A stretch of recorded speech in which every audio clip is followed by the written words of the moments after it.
Yo, what's up my Destiny dudes? Welcome back to another Destiny 2 video. So, check it out. This video is all about the preparation for PvP with Arc in mind. Now, you guys know the goal for this channel is to give you the transferable benefits of fitness to gaming. One of the big benefits from fitness that I believe translates to gaming is the ability to properly prepare for what's to come next.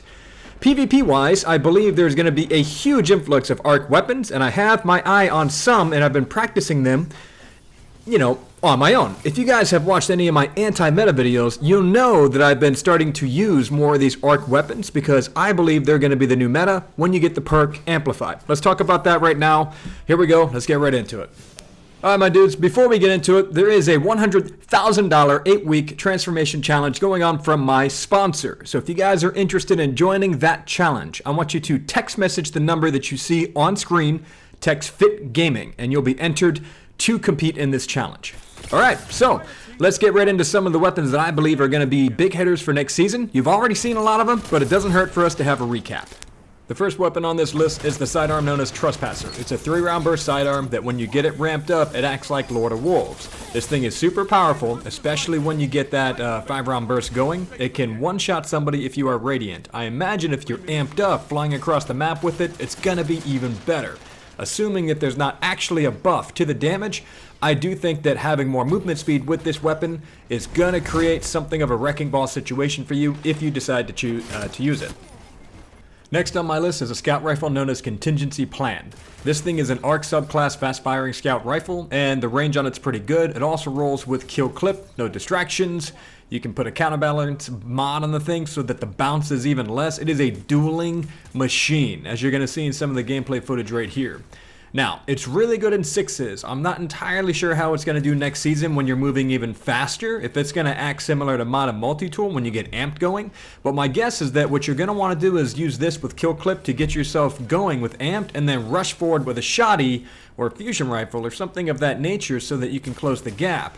That is my version of what I call the patient wrecking ball. I've made a couple of videos about that already, where you sit back and you wait, you hold a lane, you get your first pick, and then you rush forward with all the buffs and benefits that you get from your character class. It looks like the anti-meta is about to become super duper meta, which is going to be awesome. So, again, Contingency Plan, it's a scout rifle. You should be able to get it from the Weapons Master. Alright, I have a feeling that Suros Regime is about to come back into its own again. This thing was amazing way back in D1, and if you were a good Suros Regime user, you were feared in the Crucible. They're about to make the high rate of fire, whatever it's called, auto rifles incredibly competitive by taking them into that ease of use part. Now this thing already slays out if you're getting headshots. It's a very fast time to kill. The good thing about this type of weapon in this particular archetype is that you can become a dueler because you will then be forcing your enemy to make every single shot that they hit while you're dueling them. So if they miss even one shot and you're bouncing them around with a high impact frame, you're probably going to win your fight. So I put Suros Regime on here because I do believe this is going to be one heck of a scout rifle to be trifled with in PvP. The next one shouldn't come as a surprise to anybody. Horror's Least. Yes, that is in the Arc subtype, whatever, archetype. This thing can come with kill clip and heating up and is a monster once you put fully automatic fire on it. So this is one of the ones you're going to have to look out for because it can completely wreck and ruin a lobby. You see a lot of it in trials. You see a lot of it in competitive 6s and competitive 3s. There's a reason for that. It is a melt machine. Now, getting amped on this while you're playing, I imagine if you're moving even faster and your strafe speed is in fact increased, you're going to be a force to be reckoned with. But I do have something that I think can reckon with this, and we're going to talk about that right now. Alright, I'm calling it now. Risk runners are about to become meta. You're going to see this thing everywhere.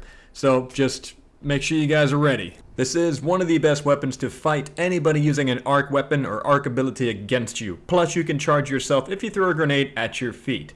So, I'm warning you guys now, get ready for a Risk Runner meta. And the Risk Runner is in fact the best answer that you have to fighting off somebody that has a Horror's Least. It is one of the best ways to even out the battlefield. So, you have my word on that. Okay, you guys have my recommendations. I don't have any glaive footage, but I know that glaive is going to be a problem as well. So if you guys are glaive users, unless they touch that and they actually use some of their nerfing power to get the glaive's damage resistance down a little bit, Glaives are also going to be a problem.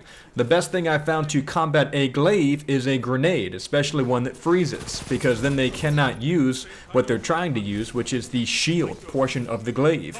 If you have a suppression grenade, if you have a freeze grenade, those are hard counters to the actual glaive itself. So if you run into someone that's using one, you're gonna have to specifically try to challenge that with your subclass of freeze or with something like a suppressor grenade. Those are the only things I've found that actually work. If you don't have any of that, you're going to have to just avoid them for now because they're probably going to run right through you with that thing. That's all I can say about it, man, especially people that are good with it.